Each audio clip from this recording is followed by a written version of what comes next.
بسم اللہ الرحمن الرحیم۔ آپ یوٹیوب چینل دیکھ رہے ہیں، میں ڈاکٹر محمد سمیع الرحمان ہوں۔ دوستو، خانہ کعبہ دنیا بھر کے مسلمانوں کی عقیدتوں کا مرکز ہے۔ یہ وہ اہم اور مقدس مقام ہے جہاں ہر سال پوری دنیا سے ہر نسل، رنگ، زبان، علاقے، ملک اور خطے سے تعلق رکھنے والے مسلمان جمع ہو کر فریضہ حج ادا کرنے کی سعادت حاصل کرتے ہیں۔ کعبۃ اللہ پر غلاف چڑھانے کی رسم بہت پرانی ہے۔ اس پر سب سے پہلے غلاف حضرت اسماعیل علیہ السلام نے چڑھایا تھا۔ مورخین نے لکھا ہے حضرت ابراہیم علیہ السلام اور حضرت اسماعیل علیہ السلام نے تعمیر کعبہ کے ساتھ ساتھ غلاف کعبہ کا بھی اہتمام فرمایا تھا۔ روایت میں ہے کہ ظہور اسلام سے 700 سال قبل یمن کے بادشاہ نے خواب دیکھا کہ وہ کعبہ شریف پر غلاف چڑھا رہا ہے۔ ایسا خواب اس نے کئی بار دیکھا۔ ایک جنگ سے واپسی پر وہ مکہ مکرمہ سے گزرا تو اسے اپنا خواب یاد آیا، چنانچہ اس نے یمن سے قیمتی کپڑے کا غلاف بنوا کر کعبۃ اللہ پر چڑھا دیا۔ اس نے پہلی بار کعبۃ اللہ شریف کے در کے لیے چابی اور تالا بھی بنوایا، اور اس کے وصال کے بعد یمن کے ہر بادشاہ نے یہ سعادت حاصل کی اور ہر بادشاہ نے اللہ تعالیٰ کے مقدس گھر کی حرمت کے لیے غلاف کعبہ بنوایا اور چڑھایا۔ قریش مکہ ہر سال 10 محرم کو خانہ کعبہ کا غلاف بدلتے تھے اور اسی دن وہ احترام کی خاطر روزہ بھی رکھتے تھے۔ زمانہ جاہلیت میں خالد بن جعفر بن کلاب نے کعبۃ اللہ پر پہلی مرتبہ دیباج کا غلاف چڑھایا اور اس کی لاگت تمام قبائل کے قریش میں تقسیم کی گئی۔ اس وقت غلاف ٹاٹ، چمڑے اور دیباج سے تیار کیے جاتے تھے۔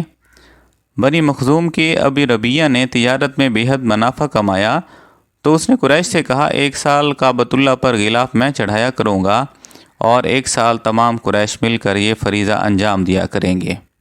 چنانچہ اس کی وفات تک یہی دستور رہا۔ چنانچہ زمانہ جاہلیت میں بھی اللہ کے نبی کریم صلی اللہ علیہ وسلم کے خاندان کو بہت عزت و احترام سے دیکھا جاتا تھا۔ آپ صلی اللہ علیہ وسلم کے جد امجد بھی تمام قبائل میں عزت کی نگاہ سے دیکھے جاتے تھے۔ انہوں نے بڑی سمجھداری اور فراست سے کام لیتے ہوئے غلاف کعبہ کی تیاری کے لیے خصوصی بیت المال قائم کیا تاکہ تمام قبائل اپنی اپنی حیثیت کے مطابق غلاف کعبہ کی تیاری میں حصہ لے سکیں اور کوئی بھی قبیلہ اس سعادت سے محروم نہ رہ سکے۔ اپنے خرچ پر غلاف کعبہ چڑھانے کا شرف حضور پاک صلی اللہ علیہ وسلم کی دادی حضرت عباس رضی اللہ تعالیٰ عنہ کی والدہ کو بھی حاصل ہوا تھا۔ بچپن میں جب حضرت عباس رضی اللہ تعالیٰ عنہ گھر کا راستہ بھول گئے تو ان کی والدہ نے منت مانی کہ عباس رضی اللہ تعالیٰ عنہ گھر آ جائیں تو وہ غلاف کعبہ نظر کریں گی۔ چنانچہ حضرت عباس رضی اللہ تعالیٰ عنہ سلامتی سے گھر واپس آ گئے تو انہوں نے یہ منت پوری فرمائی۔ قریش نے حضور پاک صلی اللہ علیہ وسلم کی اعلان نبوت سے 5 سال قبل خانہ کعبہ کی تعمیر نو کی اور بڑے اہتمام سے غلاف کعبہ چڑھایا تھا۔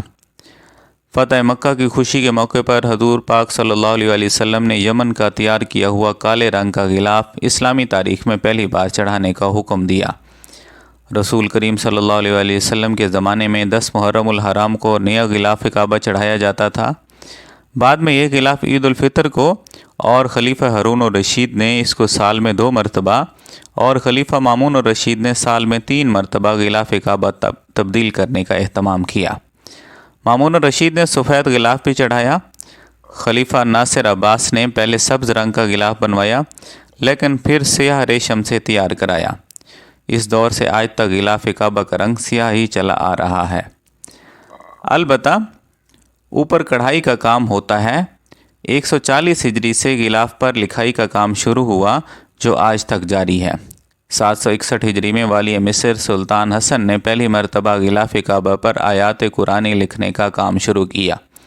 سورۃ آل عمران کی آیت نمبر 96 اور 97، سورۃ المائدہ کی آیت نمبر 97 اور سورۃ البقرہ کی آیت نمبر 127 اور 128 3 طرف سے لکھی جاتی ہیں اور چوتھی طرف سے غلاف کعبہ بھیجنے والے فرما روا کا نام ہوتا تھا۔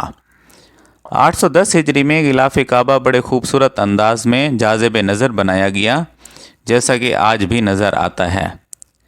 مصر پر سلطنت عثمانیہ کے قبضے کے بعد سلمان اعظم نے مزید 7 گاؤں کی آمدنی غلاف کعبہ کے لیے وقف کر دی تھی۔ 19ویں اور 20ویں صدی کے اوائل تک غلاف کعبہ مصر سے ہی تیار ہو کر آتا تھا۔ یہ قاہرہ کے ایک خصوصی کارخانے میں بنایا جاتا تھا